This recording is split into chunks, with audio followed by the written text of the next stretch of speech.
नमस्कार दोस्तों, जय हिंद।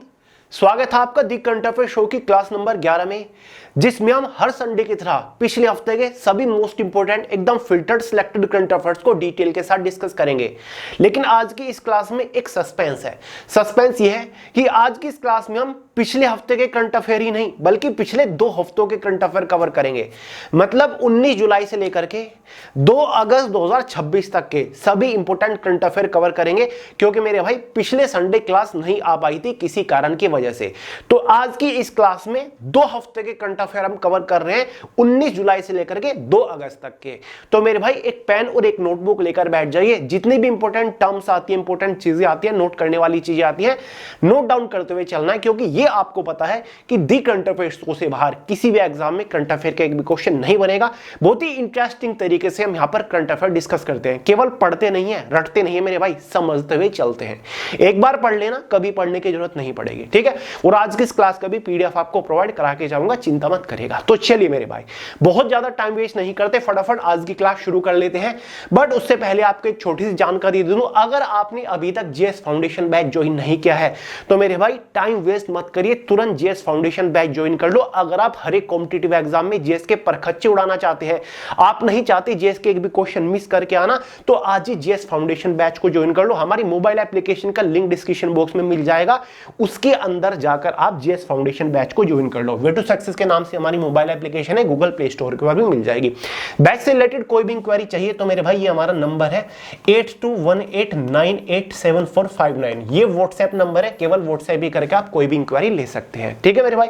अब तक का सबसे बेहतरीन जीएस फाउंडेशन बैच है, जीएस का डाउट नहीं बचेगा, ये मेरी गारंटी है, ठीक है। चलो मेरे भाई, आज की क्लास का first most important current affair का क्वेश्चन आपके सामने स्क्रीन के ऊपर है।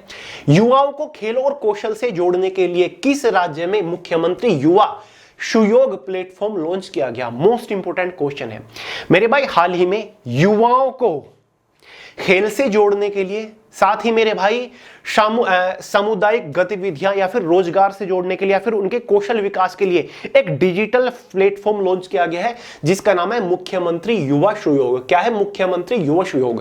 क्वेश्चन पूछा जा रहा है कि किस राज्य की सरकार ने इस प्लेटफॉर्म को लॉन्च किया है। तो मेरे भाई इस क्वेश्चन का सीधा और सच्चा आंसर हो जाएगा राजस्थान। जी हाँ मेरे भाई, हाल ही में राजस्थान के जो मुख्यमंत्री है यानी कि भजन लाल शर्मा जी ने इस प्लेटफॉर्म को लॉन्च किया है 21 जुलाई 2026 को। इस प्लेटफॉर्म का उद्देश्य क्या है? युवाओं को खेल, कौशल विकास, रोजगार और सामुदायिक गतिविधियों से डिजिटली तौर पर जोड़ा जाएगा। देखिए, अब भारत के अंदर बहुत सारे लोग ऐसे स्कूल में पढ़ने वाले छात्र, कॉलेज में पढ़ने वाले छात्र ऐसे हैं जो कि स्पोर्ट में जाना चाहते हैं, लेकिन उन्हें एक अच्छा प्लेटफॉर्म नहीं मिल पाता, उनको एक सपोर्ट नहीं मिल पाती, ठीक है। तो ये जो सपोर्ट है ना, वो ये डिजिटल प्लेटफॉर्म प्रोवाइड कराएगा मुख्यमंत्री युवा सुयोग। इस डिजिटल प्लेटफॉर्म के तहत पंचायत और वार्ड स्तर पर, यानी कि पंचायत और वार्ड स्तर पर क्रिकेट, वॉलीबॉल और कबड्डी, फुटबॉल, क्रिकेट मतलब कबड्डी और फुटबॉल का आयोजन कराया जाएगा मेरे भाई।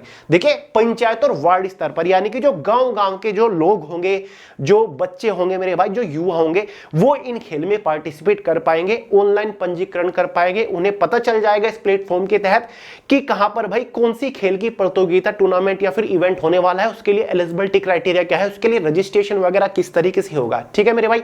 अगर किसी को किसी खेल से रिलेटेड कोई ट्रेनिंग चाहिए, ठीक है मेरे भाई, मतलब कौशल विकास उसको करना है किसी खेल में, तो वो इसके तहत ट्रेनिंग वगैरह भी ले सकता है, उसमें अपना पंजीकरण करा सकता है, ठीक है। खेल के क्षेत्र में अगर किसी युवाओं को रोजगार चाहिए तो ये प्लेटफॉर्म उसमें भी उनकी मदद करने वाला है। तो अगर क्वेश्चन बन जाए मुख्यमंत्री युवा सुयोग प्लेटफॉर्म हाल ही में किसने लॉन्च किया, तो मेरे भाई राजस्थान सरकार ने लॉन्च किया। और इस प्लेटफॉर्म को जो भारत सरकार का, केंद्र सरकार का ऑलरेडी युवाओं से रिलेटेड एक प्लेटफॉर्म है, माई भारत। क्या नाम है मेरे भाई? माई भारत। माई भारत ऑलरेडी एक प्लेटफॉर्म है इसी टाइप का, उससे इस प्लेटफॉर्म को जोड़ा गया है। मतलब केंद्र सरकार का जो एक डिजिटल प्लेटफॉर्म है माई भारत, उससे इस प्लेटफॉर्म को जोड़ा गया है, याद रखिएगा। अब राजस्थान राज्य की बात हो रही है, तो राजस्थान राज्य के जो सीएम है वो है भजन लाल शर्मा। और मेरे भाई गवर्नर अगर पूछ ले, हरिभाऊ, क्या नाम है? हरिभाऊ किशन राव बागड़े। हरिभाऊ किशन राव बागड़े कौन है मेरे भाई? गवर्नर है राजस्थान के फिलहाल। और सीएम आपको पता ही है भजन लाल शर्मा। चलो अगला क्वेश्चन है, जुलाई 2026 में किस राज्य सरकार ने क्लास थर्ड यानी कि ग्रुप सी या फिर कैटेगरी सी पदों पर सीधी भर्ती में अग्निवीरों के लिए 10% आरक्षण को मंजूरी दे दी है। तो मेरे भाई अग्निवीरों के लिए जो आरक्षण है फिलहाल एक काफी वायरल मुद्दा भी बना हुआ है, क्योंकि हाल ही में हमारी होम मिनिस्ट्री ने यानी कि केंद्र सरकार ने CAPF central arm police forces में भी अग्निवीरों को 50% का रिजर्वेशन दे दिया है। और हर राज्य ग्रुप सी की पोस्ट के ऊपर हर एक विभाग के अंदर अग्निवीर को रिजर्वेशन दे रहा है, जिसकी वजह से काफी सारे छात्र ये कह रहे हैं कि यहां पर हमारा हक अग्निवीरों को दिया जा रहा है। देखिए, अग्निवीर योजना सरकार की सबसे बड़ी गलती थी जो कि 2021 में लॉन्च करी गई। यहां पर बेचारे अग्निवीरों को केवल 4 साल के लिए भर्ती करा जाता है और फिर उनको रिटायरमेंट दे दिया जाता है। और अब हर एक राज्य ग्रुप सी की पोस्ट में, ठीक है, चाहे वो क्लैरिकल हो मेरे भाई या फिर वर्दी वाली जो हो, उसमें ग्रुप सी की जो पोस्ट होती है ना, अग्निवीरों को 10% का आरक्षण दे रहे हैं, यानी कि 10% वैकेंसीज उनके लिए रिजर्व कर रहा है। तो हाल ही में ऐसा किसने किया है मेरे भाई? हाल ही में ये जो काम किया है ना, ये किसने किया? छत्तीसगढ़ राज्य ने। किसने किया है मेरे भाई? छत्तीसगढ़ राज्य ने। अब छत्तीसगढ़ राज्य की बात हो रही है तो छत्तीसगढ़ राज्य की चीफ मिनिस्टर कौन है? तो भाई विष्णुदेव साई। विष्णुदेव साई जो है वो छत्तीसगढ़ के सीएम है। और गवर्नर अगर पूछ ले, रामेन डेका जो है ये गवर्नर है छत्तीसगढ़ के। तो हाल ही में छत्तीसगढ़ सरकार ने राज्य के अंदर जो श्रेणी 3 की, तृतीय श्रेणी की जितनी भी सीधी भर्ती है उनमें अग्निवीरों को 10% का आरक्षण दे दिया है। अगला क्वेश्चन, नीति आयोग का मुख्य कार्यकारी अधिकारी सीईओ को बोलते हैं, मतलब चीफ एग्जीक्यूटिव ऑफिसर, किसे नियुक्त किया गया है? तो मेरे भाई नीति आयोग का आपको अच्छे से पता ही होगा। नीति आयोग जो है इसके जो चेयरमैन होते हैं वो भारत के प्रधानमंत्री यानी कि फिलहाल नरेंद्र मोदी है। इसके एक सीईओ भी होते हैं और वाइस चेयरमैन भी होते हैं। वाइस चेयरमैन जो है नीति आयोग के मेरे भाई अशोक कुमार लाहिड़ी है। कौन है? अशोक कुमार लाहिड़िया। कौन है मेरे भाई? अशोक कुमार लाहिड़ी है। और अगर पूछ ले कि भाई सीईओ किनको नियुक्त किया गया है तो हाल ही में अनुराग जैन जी को नीति आयोग के सीईओ के तौर पर नियुक्त किया गया है। जो अनुराग जैन जी है ये 1989 मध्य प्रदेश बैच के IAS अधिकारी रह चुके हैं। ठीक है, तो भाई नीति आयोग के सीईओ कौन है? अनुराग जैन। वाइस चेयरमैन अशोक कुमार लाहिड़ी और चेयरमैन कौन है? भारत के प्रधानमंत्री नरेंद्र मोदी जी। अगला क्वेश्चन, राष्ट्रीय आयकर दिवस हर साल किस दिन को मनाया जाता है? राष्ट्रीय आयकर दिवस मेरे भाई नेशनल इनकम टैक्स डे की बात हो रही है। सबसे पहले तो यह दिवस क्यों मनाया जाता है? यहां पर लोगों को, देश के नागरिकों को यहां पर प्रेरित किया जाता है कि हर साल समय पर जो टैक्स है मेरे भाई, आय टैक्स, इनकम टैक्स है, वो भरना चाहिए ताकि देश की प्रगति में योगदान मिल सके। यह दिवस हर साल यानी कि नेशनल इनकम टैक्स डे 24 जुलाई को मनाया जाता है। कब मेरे भाई? 24 जुलाई को। यहां पर देखिए, यह दिन 24 जुलाई 1860 से इसकी शुरुआत हुई थी। 1860 को सर जेम्स विल्सन द्वारा भारत में पहली बार आयकर लागू किए जाने की स्मृति में मनाया गया था। मेरे भाई पहली बार भारत के अंदर जो आयकर लागू हुआ था, ठीक है, इनकम टैक्स लागू हुआ था, वो 24 जुलाई 1860 में हुआ था। ठीक है, किसके द्वारा? Sir James Wilson. उस टाइम पर तो भारत में अंग्रेजी शासन था। उसकी स्मृति में ही हर साल 24 जुलाई को नेशनल इनकम टैक्स डे मनाया जाता है। क्यों मनाया जाता है? इसका उद्देश्य नागरिकों को समय पर टैक्स चुकाने और राष्ट्र निर्माण में योगदान देने के लिए प्रेरित किया जाता है। इसका एक मोटो है, कॉन्सेप्ट है, my tax my contribution building a developed India. इसका ये एक कॉन्सेप्ट है। अगला सवाल है, मिशन गोल्डन स्पाइस निम्न में से किस राज्य ने लॉन्च किया है? हाल ही में मेरे भाई मिशन गोल्डन स्पाइस, एक मिशन लॉन्च किया गया गोल्डन स्पाइस के नाम से। ये पूछ रहे कि किस राज्य ने लॉन्च किया है। देखो मेरे भाई, इस मिशन को हाल ही में मेघालय राज्य ने लॉन्च किया है। क्यों?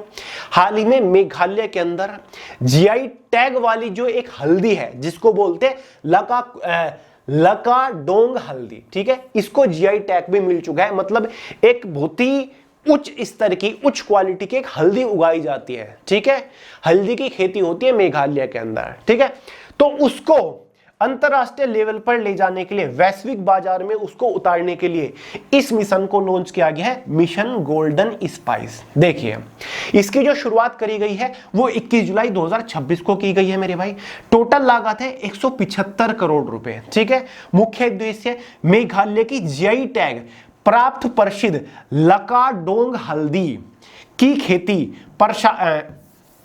प्रसंस्करण और वैश्विक स्तर पर ब्रांडिंग को बढ़ावा देना, ताकि वैश्विक स्तर पर इसकी जो ग्लोबल मार्केट में इसको उतारना, उसके लिए इसको एक मंच दिया जा रहा है मेरे भाई। 2025 से 2030 तक का ये प्लान है। पांच वर्ष का एक रोड मैप तैयार किया गया मिशन गोल्डन स्पाइस के द्वारा, यानी कि भारत के मेघालय में बनी हुई हल्दी, उगी हुई हल्दी अब देश देश में, दुनिया भर के देश देश में पहुंचने वाली है। ठीक है, मिशन गोल्डन स्पाइस के तहत। अब यहां पर हमने मेघालय राज्य की बात करी, तो मेघालय राज्य के जो सीएम है वो कोनार्ड सांगमा है। मेघालय राज्य के गवर्नर कौन है? CH विजयशंकर। कौन है? CH विजयशंकर। अगला क्वेश्चन, भारत का पहला AI पावर्ड पक्षी अभ्यारण्य किस राज्य में स्थापित किया गया है? सबसे पहले तो समझ लो कि भाई AI पावर्ड पक्षी अभ्यारण्य होता क्या है। पक्षी अभ्यारण्य मतलब बर्ड सेंचुरी, यानी कि वो जगह एक तरीके की जहां पर बर्ड रहती हैं, उनको वहां पर संरक्षित किया जाता है। अब AI पावर्ड का यहां पर मतलब क्या है?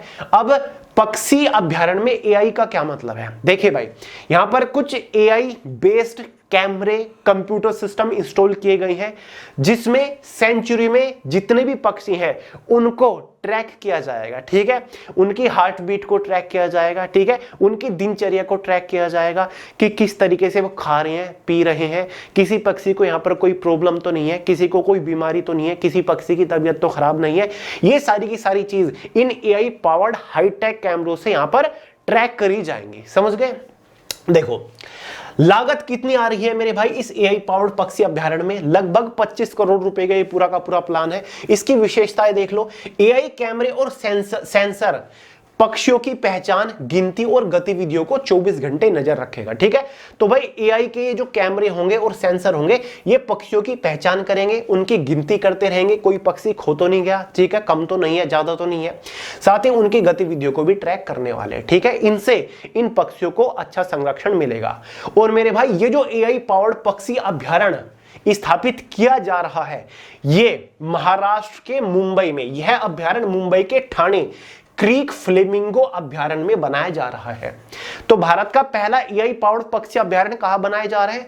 मुंबई के ठाणे में क्रीक फ्लेमिंगो अभ्यारण्य में बनाया जा रहा है। इस बात का ध्यान रखेगा। हमने यहां पर महाराष्ट्र राज्य की बात करी, क्यों भाई? क्योंकि भाई महाराष्ट्र में ही तो बन रहा है ना। तो महाराष्ट्र राज्य के CM कौन है? महाराष्ट्र राज्य के CM है देवेंद्र फडणवीस। महाराष्ट्र राज्य के गवर्नर कौन है? जिष्णुदेव वर्मा। दोनों नोट करिए, इंपोर्टेंट है। महाराष्ट्र राज्य के CM कौन है? देवेंद्र फडणवीस, और गवर्नर कौन है? जिष्णुदेव वर्मा। चलो भाई, दिल्ली में लॉन्च किए गए बैडमिंटन विश्व चैंपियनशिप 2026 के आधिकारिक शुभांकर का क्या नाम है?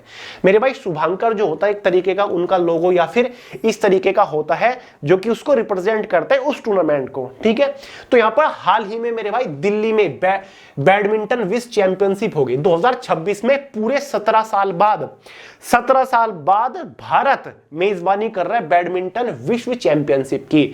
मेरे भाई जितनी ओलंपिक की वैल्यू होती है या फिर ICC वर्ल्ड कप की वैल्यू होती है मेरे भाई, ठीक है, या फिर FIFA वर्ल्ड कप की वैल्यू होती है फुटबॉल के, इतनी ही बैडमिंटन विश्व चैंपियनशिप की वैल्यू होती है। और मेरे भाई कभी 2009 में भारत ने इसकी मेजबानी करी थी, अब 17 साल बाद भारत इसकी मेजबानी कर रहा है। कहां पर कर रहा है? दिल्ली में। मेरे भाई ये जो इवेंट होने वाला है दिल्ली में होने वाला है। ये देखिए, इस बार इस खेल का ऐतिहासिक महत्व मैंने लिख दिया है। 17 साल के अंतराल के बाद भारत में इस प्रतियोगिता की वापसी हो रही है। इससे पहले 2009 में भारत ने इसकी मेजबानी करी थी। अब मेरे भाई बैडमिंटन विश्व चैंपियनशिप है क्या? इसकी शुरुआत कब से हुई थी? देखिए मेरे भाई इस प्रतियोगिता की शुरुआत 1977 में स्वीडन में हुई थी। पहली जो टूर्नामेंट हुई थी स्वीडन में इसकी टूर्नामेंट हुई थी। शुरुआत में 1983 तक यह हर 3 वर्ष में होती थी, यानी कि हर 3 वर्ष में इस टूर्नामेंट का आयोजन होता था। लेकिन वर्तमान के नियम के अनुसार ओलंपिक वर्ष को छोड़कर अब यह हर साल आयोजित किया जाता है। मतलब मेरे भाई 2025 में भी, 2026 में भी, 2027 में भी आयोजित होती है। लेकिन 2028 में क्या है? ओलंपिक है। 2028 में मेरे भाई बैडमिंटन विश्व चैंपियनशिप नहीं होगी। उसका कारण ये रहता है कि ओलंपिक अपने आप में बहुत बड़ा इवेंट है, तो जितने भी बैडमिंटन के प्लेयर होते हैं वो ओलंपिक में भी पार्टिसिपेट करते हैं। इसी वजह से, क्योंकि वो ओलंपिक में बिजी रहते हैं, इसी वजह से जिस साल ओलंपिक नहीं होता है उस साल बैडमिंटन विश्व चैंपियनशिप नहीं होती। वरना 1983 से लगातार ये हर साल होती आ रही है। ठीक है, 1977 में इसका आयोजन हुआ था और 1983 से पहले हर 3 साल में होती थी। समझ गए? तो इस बार मेरे भाई ये दिल्ली में होने जा रही है। क्वेश्चन में पूछा है कि इस टूर्नामेंट का शुभांकर क्या है, तो मेरे भाई इस टूर्नामेंट का शुभांकर है पीको। क्या है? पीको। ये यहां पर मैंने लिख दिया है और ये है शुभांकर। देखने में ऐसा लग रहा है जो का उसका एक आइडेंटिफिकेशन लोगो है या फिर चित्र है, समझ गए। देखो, दिल्ली में किए गए बैडमिंटन विश्व चैंपियनशिप 2026 के आधिकारिक शुभांकर का नाम पीको है, जो भारत के राष्ट्रीय पक्षी मोर यानी कि प्याफोल से प्रेरित है। ठीक है, भारतीय राष्ट्रीय पक्षी। इसका जो आयोजन होगा बैडमिंटन विश्व चैंपियनशिप का 17 से 23 अगस्त के बीच में होगा, नई दिल्ली में होगा। इस बार इसका 30वां संस्करण है मेरे भाई। कौन सा एडिशन भी पूछ सकते हैं कि बैडमिंटन विश्व चैंपियनशिप का कौन सा एडिशन है, तो मेरे भाई 30th एडिशन है। कौन सा है? 30वां एडिशन है, याद रहेगा। चलो, बिग बैश लीग 2026 का उद्घाटन कहां किया जाएगा? सबसे पहले तो समझो ये बिग बैश लीग है क्या। जैसे कि भारत में आईपीएल है, भारत में आईपीएल की शुरुआत 2008 में हुई थी। एग्जैक्ट डेट की बात करूं भाई, लो ये भी काम की चीज है। आईपीएल की जो भारत में शुरुआत हुई थी 18 अप्रैल 2008 से हुई थी। याद रखिएगा, ये चीज एग्जाम में पूछी जा सकती है। पहला मैच किस किस के बीच में खेला गया था? आरसीबी के बीच में खेला गया था मेरे भाई। आरसीबी और किसके बीच में खेला गया था? दूसरी कौन थी सामने team? KKR, Kolkata knight rider. किसने जीता था? रॉयल चैलेंजर बैंगलोर ने। ठीक है, सॉरी, रॉयल चैलेंजर बैंगलोर नहीं, राजस्थान रॉयल ने। आरआर ने पहला मैच जीता था। आईपीएल की जो पहली विनर थी 2008 में, वो कौन थी? राजस्थान रॉयल्स। ठीक है, अब ये जो बिग बैश लीग है ये बिल्कुल आईपीएल की नकल है। आईपीएल की नकल पे इसको बनाया गया था। इसकी शुरुआत 2011 में हुई थी। जैसे भारत का आईपीएल है ऐसे ही बिग बैश यानी कि बीबीएल है, ये ऑस्ट्रेलिया की है। जी हां मेरे भाई, क्रिकेट टी20 की एक घरेलू टूर्नामेंट है। ये ऑस्ट्रेलिया की टूर्नामेंट है जिसका आयोजन हर साल 2011 से ऑस्ट्रेलिया कराता आ रहा है। लेकिन पहला मौका है, इस बार पहली बार ऑस्ट्रेलिया अपने देश से बाहर इस टूर्नामेंट का आयोजन करा रहा है। और पता है कहां पर हो रहा है? ये मेरे भाई भारत के चेन्नई में हो रहा है। जी हां, इसकी शुरुआत क्रिकेट ऑस्ट्रेलिया द्वारा 2011 में की गई थी। आगामी 2026 और 27 सीजन का पहला मैच इतिहास में पहली बार ऑस्ट्रेलिया के बाहर यानी कि 12 दिसंबर 2026 को चेन्नई के एमए चिदम्बरम स्टेडियम में खेला जाएगा। जी हां मेरे भाई, एमए चिदम्बरम स्टेडियम में इसका पहला मैच खेला जाएगा। ठीक है, और ये पहला मौका है कि टूर्नामेंट का कोई मैच ऑस्ट्रेलिया से बाहर हो रहा है, क्योंकि मेरे भाई ऑस्ट्रेलिया को भी पता है कि क्रिकेट के मामले में जो सबसे बड़ा है ना वो भारत है। क्रिकेट सबसे ज्यादा जो बिजनेस मिलता है क्रिकेट को वो भारत से मिलता है, और सबसे बड़ा जो क्रिकेट बोर्ड है वो भी बीसीसीआई है। तो भाई बीबीएल वालों को भी, ऑस्ट्रेलिया वालों को भी भारतीय ऑडियंस चाहिए, इसी वजह से अपना पहला मैच इस बार चेन्नई में कंडक्ट करा रही है। और ये पहला मैच जो होगा मेरे भाई मेलबर्न रेनेगेड्स और मेरे भाई पर्थ स्कॉर्चर्स के बीच में होने वाला है। पर्थ स्कॉर्चर्स के बीच में होने वाला है। इस टूर्नामेंट में कुल 8 शहर आधारित फ्रेंचाइजी टीम भाग लेती हैं। आईपीएल में तो अब 10 हो चुकी हैं। सबसे सफल टीम कौन सी है इसमें? पर्थ स्कॉर्चर्स सबसे अधिक 6 बार खिताब को अपने नाम कर चुकी है। यह आमतौर पर हर साल दिसंबर से फरवरी के बीच में आयोजित कराई जाती है। तो याद रहेगा, बीबीएल क्या है? बिग बैश लीग है। ऑस्ट्रेलिया की क्रिकेट टी20 एक घरेलू लीग है जिसका पहला मैच इस बार एमए चिदम्बरम स्टेडियम में कराया जा रहा है, चेन्नई में। ठीक है, अगला, छात्रों और युवाओं को साइबर धोखाधड़ी, महिलाओं की सुरक्षा कानूनों के बारे में शिक्षित करने के लिए किस राज्य में ऑपरेशन विधि पालक शुरू किया गया है? तो सबसे पहले तो यह पता होना चाहिए कि ऑपरेशन विधि पालक है क्या। मेरे भाई जो छात्र हैं, छोटे बच्चे हैं या फिर युवा हैं या फिर महिलाएं हैं, उनके साथ साइबर धोखाधड़ी हो जाती है। ऑनलाइन पैसे लूट ले लेते हैं, ऑनलाइन ठगी कर लेते हैं, ऑनलाइन ब्लैकमेल करते हैं किसी भी तरीके की। ठीक है, तो उससे कैसे बचा जाए? ऑनलाइन ये जो साइबर धोखाधड़ी होती है इससे कैसे बचा जा सके, इसकी कैसे पहचान करी जाए, तो उसके बारे में शिक्षा दी जाती है। ठीक है, तो ऑपरेशन विधि पालक यही है कि जो पुलिस है, ठीक है, जो पुलिस है वो स्कूल जाएगी, कॉलेज जाएगी मेरे भाई, घर घर जाकर, गांव गांव जाकर कुछ कैंपों का आयोजन करेंगी जहां पर लोगों को इकट्ठा करके साइबर धोखाधड़ी से बचने के कुछ रूल्स रेगुलेशंस के बारे में जानकारी देंगे, यानी कि उनको शिक्षित करेंगे। और किस राज्य ने ऑपरेशन विधि पालक की शुरुआत करी है मेरे भाई? बिहार राज्य ने ऑपरेशन विधि पालक की शुरुआत करी है। यानी कि बिहार राज्य की जो पुलिस है वो स्कूल कॉलेज जाकर साइबर धोखाधड़ी के खिलाफ आवाज उठाएंगी और लोगों को शिक्षित करेंगी। आयोजक कौन है? बिहार पुलिस और कमजोर वर्ग एवं अनुसंधान विभाग। मुख्य विषय क्या है इसका? ऑनलाइन धोखाधड़ी, साइबर बुलिंग, साथ ही पोस्को अधिनियम और महिला सुरक्षा कानून। ठीक है, बिहार राज्य के बारे में बात करी तो भाई बिहार राज्य के जो सीएम है वो समर्थ चौधरी है और बिहार राज्य के गवर्नर कौन है? लेफ्टिनेंट जनरल सैयद अता हसनैन। ठीक है, अगला क्वेश्चन, आईसीसी के जून 2026 के लिए प्लेयर ऑफ द मंथ का अवार्ड किसने जीता? मेरे भाई एक टाइम था जब हर महीने प्लेयर ऑफ द अवार्ड किसी न किसी भारतीय खिलाड़ी को मिल रहा था। ठीक है, कभी शुभमन गिल, कभी सूर्य कुमार यादव, कभी विराट कोहली मेरे भाई। ठीक है, इस तरीके से हो गया था। लेकिन इस बार जून 2026 का जो आईसीसी का player of the month award दिया गया है मेरे भाई, ठीक है, वो किसको दिया गया है? वो न्यूजीलैंड के खिलाड़ी को दिया गया है।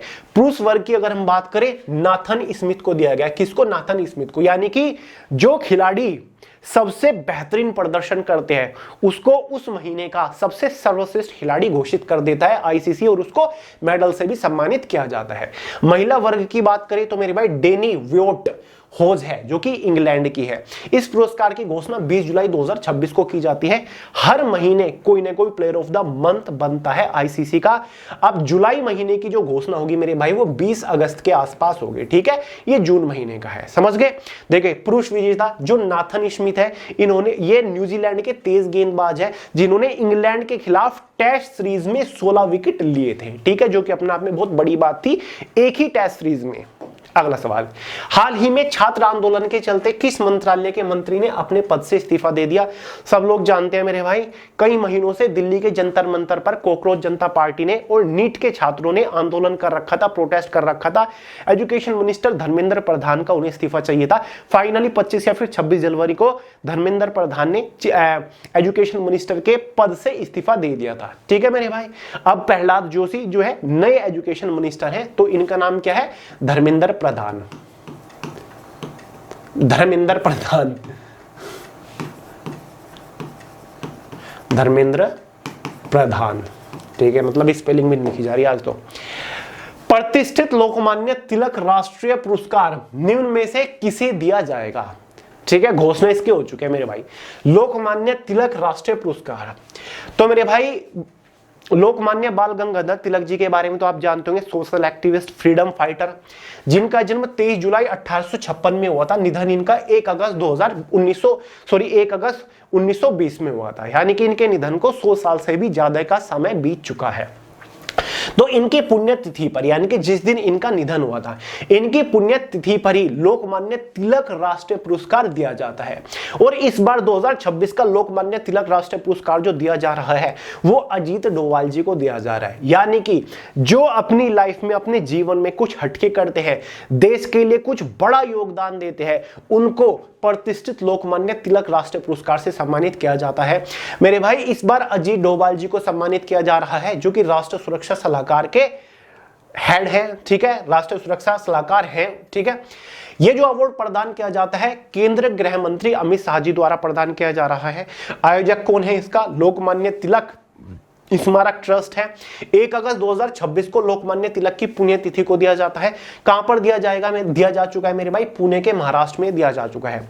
इस पुरस्कार में 1 लाख रुपए नगद राशि, एक स्मृति चिन्ह और मेरे भाई प्रशस्ति पत्र दिया जाता है। यह पुरस्कार वर्ष 1983 में शुरू किया गया था। पहले प्राप्तकर्ता समाजवादी नेता एस.एम. जोशी थे। ठीक है मेरे भाई, पहले प्राप्तकर्ता कौन थे लोकमान्य तिलक राष्ट्रीय पुरस्कार के?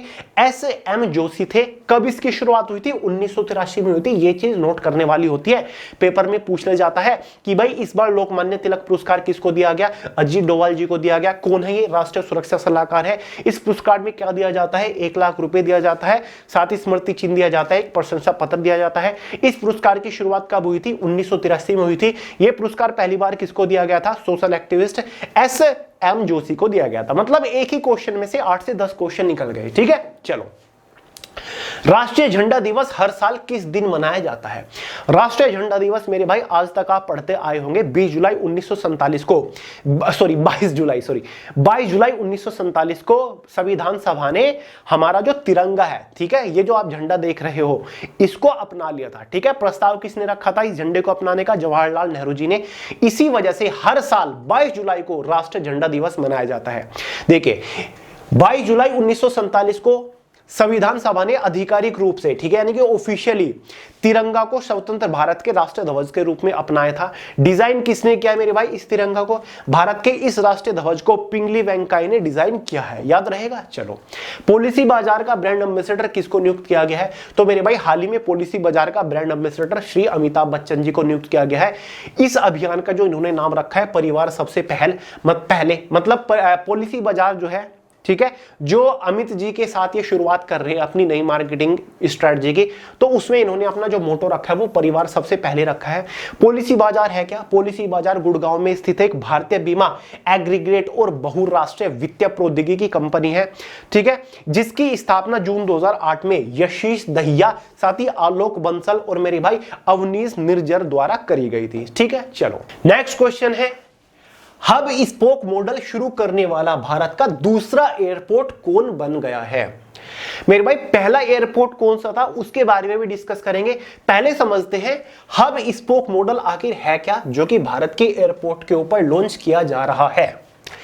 देखो मेरे भाई, इमेजिन करिए कि अगर आपको किसी दूसरे देश में जाना है भारत से, ठीक है, तो आप सबसे पहले भारत के उस इंटरनेशनल एयरपोर्ट की तरफ जाओगे जहां से उस कंट्री में डायरेक्ट फ्लाइट जाती हो। अब मान के चलिए आप बिलोंग करते हो कानपुर से, ठीक है। अब कानपुर से आपको दुबई जाने के लिए कहां पर जाना पड़ेगा? दिल्ली या फिर मुंबई जाना पड़ेगा, जहां से उस कंट्री में डायरेक्ट फ्लाइट जाती हो, ठीक है। तो सबसे पहले आपको चेक इन करना पड़ेगा, इमिग्रेशन करना पड़ेगा, कहां पर? कानपुर, ठीक है। उसके बाद आपको ये सारा का सारा जो प्रोसेस है वो दिल्ली या फिर मुंबई के जो बड़ा एयरपोर्ट है, इंटरनेशनल एयरपोर्ट है, वहां पर करना पड़ेगा, तब जाके आप दुबई पहुंचोगे। लेकिन मेरे भाई हब स्पोक मॉडल एक ऐसी सुविधा है जिसमें आपको बार बार चेक इन, इमिग्रेशन नहीं करना पड़ता, ठीक है। मतलब आप जो छोटा एयरपोर्ट है, जो इंटरनेशनल एयरपोर्ट नहीं है, डोमेस्टिक एयरपोर्ट है, वहां पर अगर आपने एक बार चेक इन कर लिया तो जो आप भारत के किसी दूसरे इंटरनेशनल एयरपोर्ट पर पहुंचोगे पहले, जहां से कनेक्टिंग फ्लाइट मिलेगी, तो वहां पर आपको दोबारा वो प्रोसेस नहीं करना पड़ेगा, ठीक है। सारा का सारा जो आपका सामान वगैरह है उसका जो रिकॉर्ड है वो एक बार ही होगा, ठीक है। तो ऐसा करने वाला मेरे भाई जो पहला एयरपोर्ट था वो पता है कौन सा था? वाराणसी। कौन सा? वाराणसी। पहला एयरपोर्ट वाराणसी था। और जो क्वेश्चन में पूछ रहा है दूसरा एयरपोर्ट कौन सा है मेरे भाई? अमृतसर है, ठीक है, अमृतसर है, ठीक है, ये लिखा हुआ है Amritsar airport join India's hub spoke network. अब ये जो एयरपोर्ट होते हैं, छोटे एयरपोर्ट होते हैं, इनका एक हब एयरपोर्ट भी होता है, ठीक है। हब मतलब ये हब एक ये तो है स्पोक एयरपोर्ट, एक हब होता है, ठीक है। हब यानी कि बड़ा, जिससे ये कनेक्ट रहते हैं, वो है मेरे भाई दिल्ली। यानी कि जो वाराणसी है और मेरे भाई अमृतसर है, उनका जो हब एयरपोर्ट है वो दिल्ली है, ठीक है। अगर किसी को वाराणसी या फिर अमृतसर एयरपोर्ट से कहीं दूसरे देश में जाना है तो जाहिर सी बात है उन्हें पहले दिल्ली जाना पड़ेगा, ठीक है। पहले ये अमृतसर, वहां पर इन्हें चेक इन करना पड़ता था और फिर दिल्ली जाकर इन्हें चेक इन करना पड़ता था, अपने सामान की सारी डिटेलिंग दोबारा करनी पड़ती थी, बोर्डिंग दोबारा करना पड़ता था।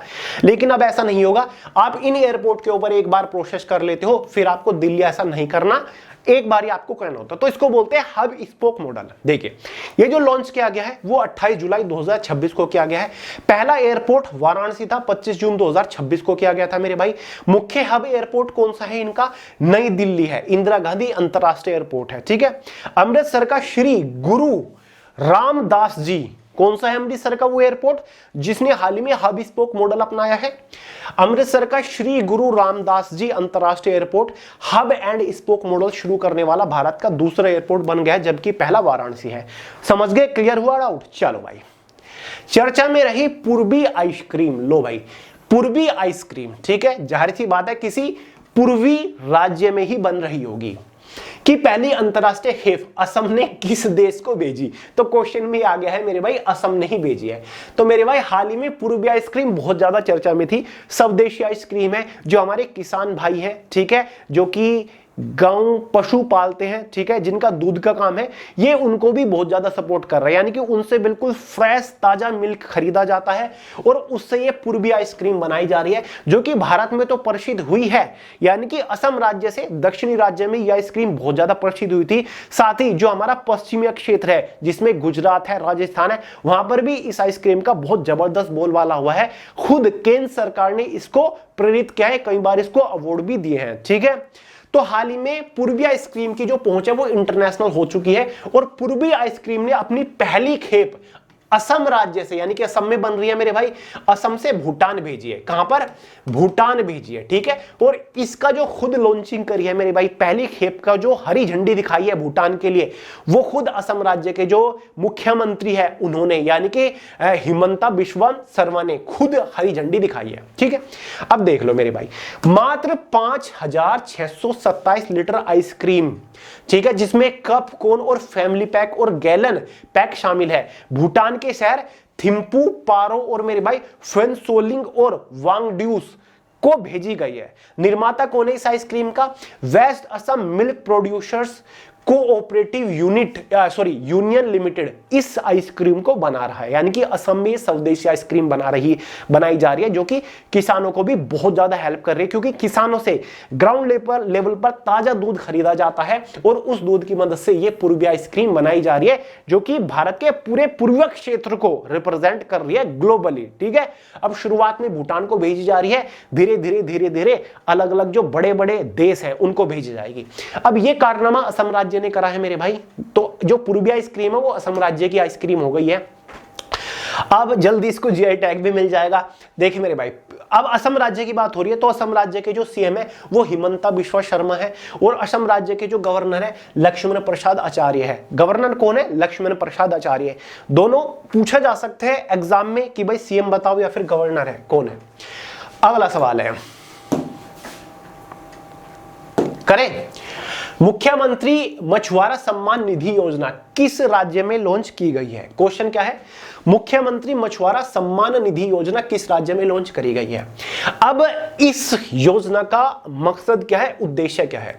देखें मेरे भाई, यानी कि जिस सीजन में, यानी कि जिन महीनों में मछली पकड़ना वर्जित होता है, मतलब प्रोहिबिटेड होता है, बैन होता है कि इस सीजन में, इस समय के बीच में मछली नहीं पकड़ना, ठीक है, तो उस समय में जो मछुआरे होते हैं उनको सपोर्ट की जरूरत पड़ती है, क्योंकि उनका जो मेन बिजनेस है, मेन आय का स्रोत है वो मछली पालन है मेरे भाई, मछली पकड़ना है। लेकिन उस सीजन में मछली बैन है, तो उस टाइम पर वो खाली बैठे रहते हैं। तो उन सभी मछुआरों को यहां पर सरकार की तरफ से एक सपोर्ट दी गई है। किस योजना के तहत? मुख्यमंत्री मछुआरा सम्मान निधि योजना के तहत। यानी कि यहां पर प्रति वर्ष इन मछुआरों को 3,500 रुपए की सहायता दी जा रही है, ठीक है, मुख्यमंत्री मछुआरा सम्मान निधि योजना के तहत। और यह कारनामा किसने किया है मेरे भाई? हिमाचल प्रदेश सरकार ने यह किया है, समझ गए। देखियो, मछली पकड़ने पर प्रतिबंध, यानी कि क्लोज सीजन के दौरान पात्र मछुआरों को प्रतिवर्ष 3,500 की सहायता दी जाती है। लाभार्थी राज्य के प्रमुख जलाशयों से जुड़े लगभग 3,700 मछुआरे परिवारों को इसका लाभ मिलेगा, ठीक है। उद्देश्य देख लो, वार्षिक प्रतिबंध के समय आजीविका की तंगी से, ठीक है, जूझ रहे मछुआरों को आर्थिक सुरक्षा यहां पर प्रदान करी जाती है मुख्यमंत्री मछुआरा सम्मान निधि योजना से। अब ये मत सोचेगा मेरे भाई कि मछुआरा सम्मान निधि योजना है तो ऐसा कोई राज्य होगा जो कि समुद्र के किनारे होगा, गुजरात होगा या फिर महाराष्ट्र होगा, ठीक है, या फिर आंध्र प्रदेश। कंफ्यूज मत होइएगा, ये हिमाचल प्रदेश सरकार ने किया है।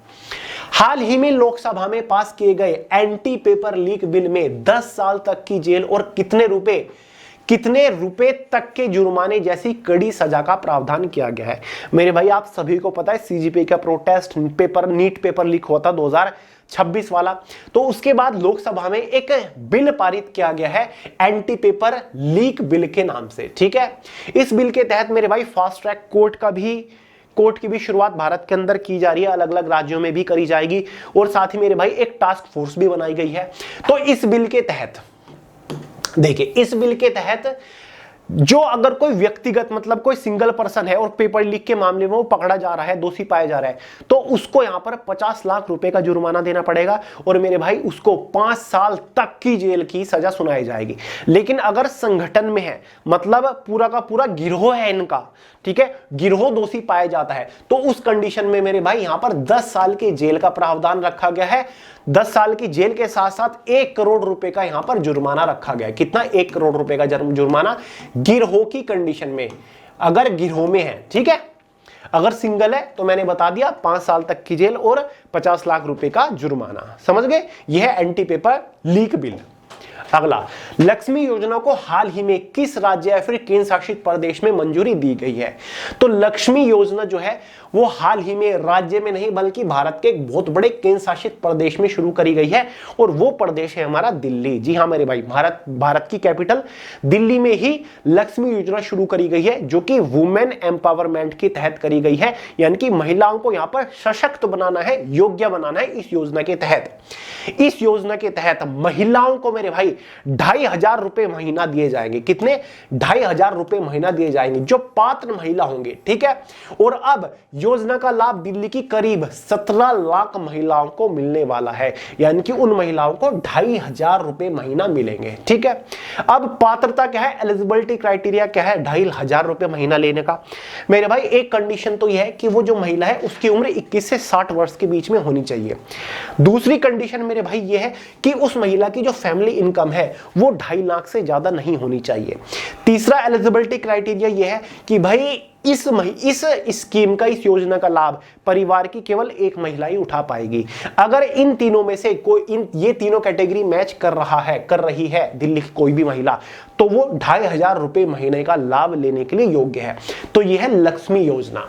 अब दिल्ली केंद्र शासित प्रदेश की हमने बात करी, तो भाई ये भी आपको पता होना चाहिए कि दिल्ली की सीएम कौन है या फिर मेरे भाई लेफ्टिनेंट गवर्नर कौन है, क्योंकि हमारा केंद्र शासित प्रदेश है तो गवर्नर तो होते नहीं, केंद्र शासित प्रदेश में लेफ्टिनेंट गवर्नर होते हैं। तो दिल्ली की जो मेरे भाई मुख्यमंत्री है वो रेखा गुप्ता जी है, बीजेपी पार्टी से बिलोंग करती है। और अगर हम लेफ्टिनेंट गवर्नर की बात करें तो तरनजीत सिंह संधू है। कौन है लेफ्टिनेंट गवर्नर दिल्ली के? तरनजीत सिंह संधू है, याद रखिएगा। ठीक है, तो इस योजना के तहत, लक्ष्मी योजना के तहत महिलाओं को 30,000 रुपए वार्षिक तौर पर दिए जाएंगे। समझ गए? चलो अगला क्वेश्चन है, 22वीं कॉमनवेल्थ टेबल टेनिस चैंपियनशिप का उद्घाटन कहां किया गया? सबसे पहले तो इसे कॉमनवेल्थ टेबल टेनिस क्यों कहा गया है? इसलिए कहा गया है कि क्योंकि जो कॉमनवेल्थ कंट्रीज है, यानी कि जो कंट्रीज कॉमनवेल्थ गेम्स की सदस्य हैं, उन कंट्रीज की टीम इसमें पार्टिसिपेट करती है। समझ गए? तो 22वीं कॉमनवेल्थ टेबल टेनिस चैंपियनशिप का जो उद्घाटन किया गया है मेरे भाई, वो हाल ही में दिल्ली के अंदर किया गया है। कहां पर? दिल्ली के अंदर। अब ये जो कॉमनवेल्थ टेबल टेनिस चैंपियनशिप है, इसकी जो शुरुआत हुई थी वो 1971 में हुई थी। पहला जो इवेंट हुआ था वो सिंगापुर के अंदर हुआ था। हर 2 साल में मेरे भाई कॉमनवेल्थ टेबल टेनिस चैंपियनशिप का आयोजन होता है। इस बार इसका आयोजन कहां पर किया गया? त्यागराज स्पोर्ट कॉम्प्लेक्स नई दिल्ली में किया गया। उद्घाटन किसने किया? दिल्ली की मुख्यमंत्री रेखा गुप्ता ने किया। अवधि इसकी क्या थी? 27 जुलाई से लेकर के 2 अगस्त 2026 तक हुई थी। सहभागी देश कितने थे? कॉमनवेल्थ के 25 देश इसमें पार्टिसिपेट कर रहे थे। और मेरे भाई भारत की जो पुरुषों की टीम थी उन्होंने मलेशिया को हराया और महिलाओं की टीम ने भी मलेशिया को हराकर गोल्ड मेडल इस टूर्नामेंट में हासिल कर लिया। और दिल्ली की बात हो रही है मेरे भाई, सीएम कौन है? रेखा गुप्ता है और तरनजीत संधू यहाँ के लेफ्टिनेंट गवर्नर है। अगला क्वेश्चन है, मानव और हाथी संघर्ष को कम करने के लिए किस राज्य सरकार ने हाथियों को रेडियो कॉलर पहनाने की योजना शुरू करी? अब मानव और हाथी संघर्ष यहां पर क्या है? क्या मानव और हाथी आपस में युद्ध लड़ रहे हैं? देखें मेरे भाई, जो हमारे ऐसे स्टेट है जहां पर वन बहुत ज्यादा है, फॉरेस्ट बहुत ज्यादा है, जंगल बहुत ज्यादा है, ठीक है, जहां पर प्रकृति बहुत ज्यादा सुंदर है, जहां पर जानवर बहुत ज्यादा रहते हैं, जैसे उत्तराखंड हो गए, मध्य प्रदेश हो गए, यहां पर वन बहुत ज्यादा है, तो यहां पर हाथी रहते हैं। ठीक है, अब जो जहां पर ये जंगल है उनके आसपास जो रिहायशी इलाके होते हैं, गांव हैं, छोटे छोटे शहर हैं, कस्बे हैं, तो वहां पर ये हाथी कई बार आतंक मचा देते हैं। ठीक है, यानी कि रिहायशी इलाकों में ये हाथी घुस जाते हैं। ठीक है भाई, ना समझ है, बेजुबान जानवर है, कुछ भी कर सकता है। ठीक है, तो ये वहां पर घुस जाते हैं जहां पर इनके जो खेत वगैरह है वो भी काफी ज्यादा नष्ट कर देते हैं और रिहायशी इलाके में घुसकर इंसानों को भी, मानव को भी यहां पर क्षतिग्रस्त कर देते हैं। तो इस चीज से बचने के लिए मेरे भाई हाल ही में हाथियों को रेडियो कॉलर पहनाने की योजना शुरू की है। और किस राज्य ने शुरू की है ये एग्जाम में क्वेश्चन में पूछ रहा है, ये मैं आपको आगे बताऊंगा। पहले रेडियो कॉलर क्या है मेरे भाई? रेडियो कॉलर एक तरीके का ट्रैकिंग डिवाइस है, मतलब ट्रैकिंग कॉलर है जो कि हाथियों के गले में बांधा जाएगा, जो कि हाथियों की लोकेशन को ट्रैक करेगा। ठीक है, साथ ही हाथियों का जो शरगन है उसके रियल टाइम लोकेशन को ट्रैक करेगा। ठीक है, देखो और इतना ही नहीं, जब रियल लोकेशन को ट्रैक कर लेगा, मान के चलिए कोई हाथी है और किसी रिहायशी इलाके की तरफ बढ़ रहे हैं बहुत सारे हाथी या फिर एक हाथी, ठीक है, तो उस रिहायशी इलाके के जितने भी लोग हैं उनको एक ऑटोमेटिकली फोन के ऊपर मैसेज चला जाएगा कि हाथियों का झुंड उनके इलाके की तरफ बढ़ रहा है, ताकि वो खुद को बचा सके। तो ये काफी बड़ा कदम उठाया। Real time tracking, radio collar के जरिए हाथियों के झुंड के मुखिया की सटीक लोकेशन का लाइव डेटा मिलता है। समय पूर्व चेतावनी, हाथियों के रिहायशी इलाकों या बस्तियों के पास आने पर ग्रामीणों को एमएमएस या फिर एसएमएस या फिर व्हाट्सएप के जरिए तुरंत सतर्क किया जाएगा। ठीक है, तो मेरे भाई ये जो कारनामा किया है ये उत्तराखंड की सरकार ने किया है। किसने? उत्तराखंड की सरकार ने। ठीक है, उत्तराखंड गवर्नमेंट ने मेरे भाई ये काम किया है। अब उत्तराखंड राज्य की बात हो रही है तो उत्तराखंड राज्य के सीएम और गवर्नर की भी हम बात करेंगे। तो उत्तराखंड राज्य के जो सीएम है मेरे भाई पुष्कर सिंह धामी है। गवर्नर कौन है? Lieutenant general Gurmeet Singh. Governor कौन है उत्तराखंड के? Lieutenant general Gurmeet Singh. चलो अगला क्वेश्चन, गृह मंत्रालय यानी कि मिनिस्ट्री ऑफ होम अफेयर ने सशस्त्र सीमा बल एसएसबी में पूर्व अग्निवीरों की भर्तियों के लिए कितने पद आरक्षित किए? तो मेरे भाई जो पूर्व अग्निवीर होंगे उन सभी के लिए एसएसबी में 50% पद जो है 50% वैकेंसीज रिजर्व कर दी गई है। और केवल एसएसबी नहीं मेरे भाई, सीआरपीएफ में भी कर दी है, सीआईएसएफ में भी कर दी है, आईटीबीपी में भी कर दी है और मेरे भाई बीएसएफ में भी कर दी है। ये सारी की सारी हमारी क्या है? पैरामिलिट्री फोर्सेज या फिर सेंट्रल आर्म पुलिस फोर्सेज है। तो इन सभी फोर्सेज के अंदर अग्निवीरों के लिए हाल ही में गृह मंत्रालय ने 50% पद रिजर्व कर दी है। ठीक है, चलो देखो सितंबर में अग्निवीरों का जो पहला बैच है वो रिटायर्ड होके आ जाएगा, तो अगले साल से इनको बेनिफिट मिलना शुरू हो जाएगा। आयु सीमा में भी इनको छूट दी गई है, पहले बैच को 5 साल की और बाकी के जो बैच होंगे उनको 3-3 साल की छूट मिलेगी। 57वें अंतरराष्ट्रीय फिल्म महोत्सव 2026 यानी कि IFFI, जिसको international film festival of India बोलते हैं, 57वें भारतीय अंतरराष्ट्रीय फिल्म महोत्सव 2026 का आयोजन किस राज्य में किया गया? मेरे भाई हर साल गोवा में ही किया जाता है। गोवा की राजधानी क्या है? पणजी। गोवा में ही हर साल international film festival of India का आयोजन किया जाता है। और इस बार जो 57वां एडिशन है इसका, कौन सा एडिशन है मेरे भाई? 57वां संस्करण है। और कहां आयोजन किया जाएगा इसका? गोवा में किया जाएगा। कब किया जाएगा मेरे भाई? अक्टूबर-नवंबर महीने के अंदर किया जाएगा।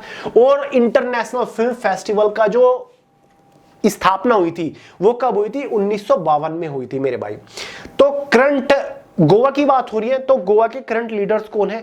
तो गोवा के जो फिलहाल चीफ मिनिस्टर है वो प्रमोद सावंत है। गोवा के जो मेरे भाई फिलहाल गवर्नर है PS श्रीधरन पिल्लई है।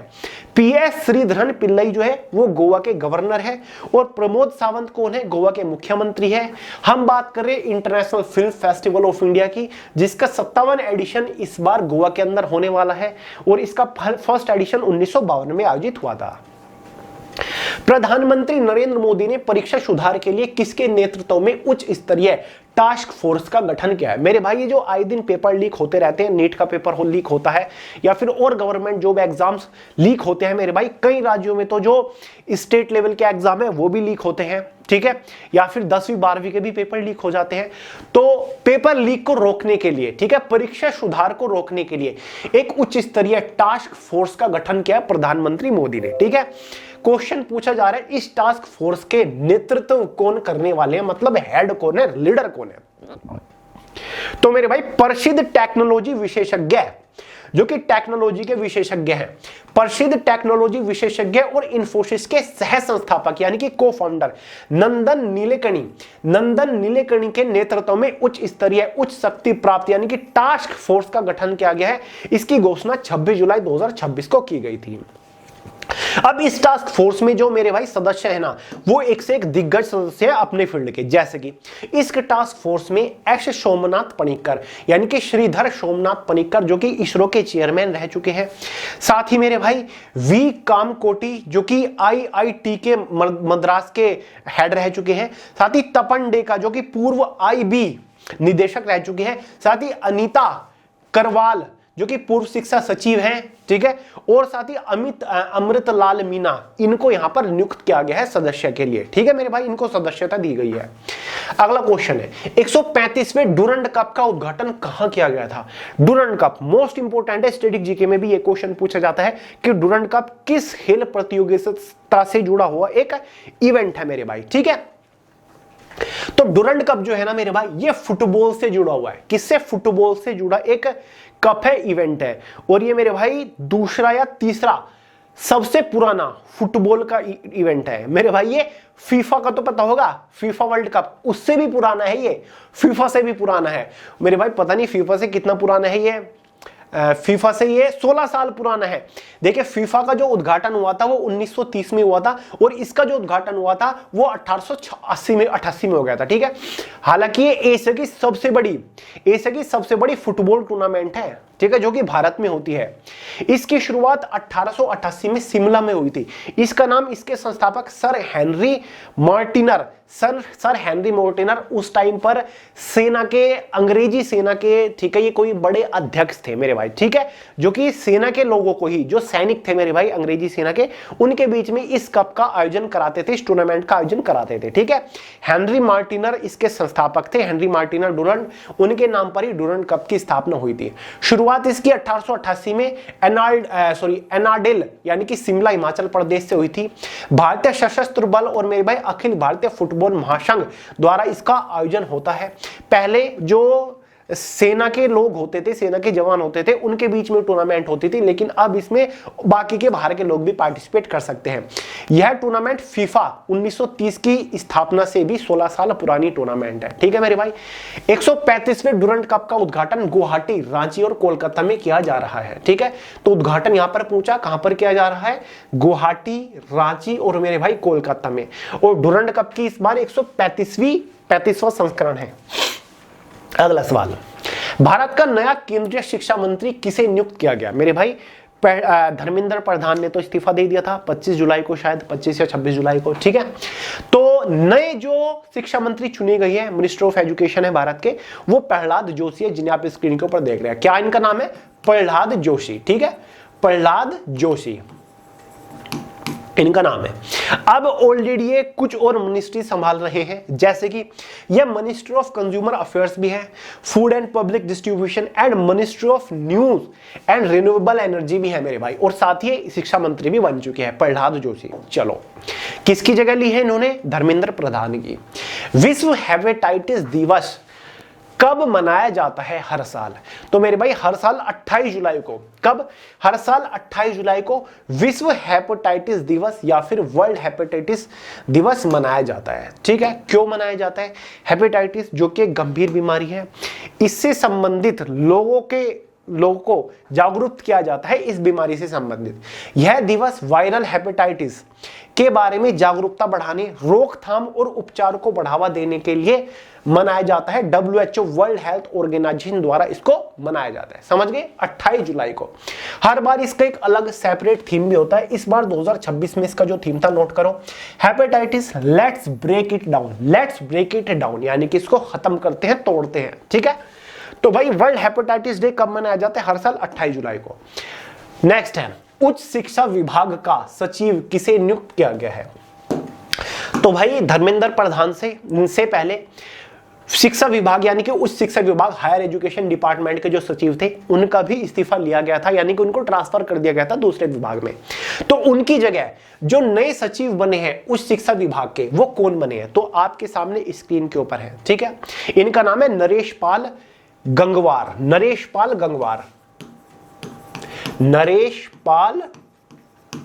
गंगवार इनका नाम है मेरे भाई। ये हायर एजुकेशन डिपार्टमेंट के सचिव है, सेक्रेटरी है। नरेश पाल गंगवार 1994 बैच के IAS अधिकारी हैं, राजस्थान कैडर से। पूर्व पद अधिकारी कौन थे मेरे भाई? विनीत जोशी थे। मतलब इनसे पहले उच्च शिक्षा विभाग के सचिव कौन थे? विनीत जोशी, जिन्होंने 23 या फिर 24 या फिर 25 के आसपास, यानी कि धर्मेंद्र प्रधान से 1-2 दिन पहले ही इन्होंने इनका ट्रांसफर कर दिया गया था, इनको दूसरे विभाग में स्थानांतरित कर दिया गया था, ठीक है। तो विनीत जोशी को पंचायती राज मंत्रालय में स्थानांतरित कर दिया गया था, ठीक है। और उनकी जगह किसने ले ली मेरे भाई? उच्च शिक्षा विभाग के नए सचिव की जगह किसने ले ली? नरेश पाल गंगवार ने ले लिया। इंपोर्टेंट क्वेश्चन है, नियुक्तियों में जरूर पूछा जाएगा, लिख लो, नोट डाउन कर लो, ठीक है। चलो, तो मेरे भाई ये था आज की क्लास का लास्ट करंट अफेयर। तो अगर आपको इस क्लास का ये पीडीएफ चाहिए ना, तो हमारा जो टेलीग्राम चैनल है वे टू सक्सेस के नाम से, ठीक है, लिंक मैंने डिस्क्रिप्शन बॉक्स में दे रखा है, उसके अंदर आपको इसका एज इट इज ये क्लास पीडीएफ देखने को मिल जाएगा, जिसे आप स्क्रीन के ऊपर देख रहे हैं। और बाकी मेरे भाई जाने से पहले बता दूं, जीएस फाउंडेशन बैच को जरूर ज्वाइन कर लीजिएगा अगर गर्दा उड़ाना चाहती हो जनरल अवेयरनेस के अंदर हर एक एग्जाम में, ठीक है, किसी एक पर्टिकुलर एग्जाम के लिए नहीं, हर एक कैटेगरी के एग्जाम के लिए महत्वपूर्ण है। जीएस में कभी भी आपके कम नंबर नहीं रहेंगे, ये मेरी गारंटी है मेरे भाई। इस तरीके से इस कदर आपका कॉन्सेप्ट क्लियर करा रहे हैं हम। क्लासेस ऑलरेडी स्टार्ट हो चुके हैं, कोई भी इंक्वायरी करनी हो तो व्हाट्सएप मैसेज करिएगा 8218987459 के ऊपर। चलो, तो आज की इस वीडियो में इतना ही था, मिलते हैं अगली वीडियो में बहुत ही जल्द, तब तक के लिए मेरे भाई जय हिंद।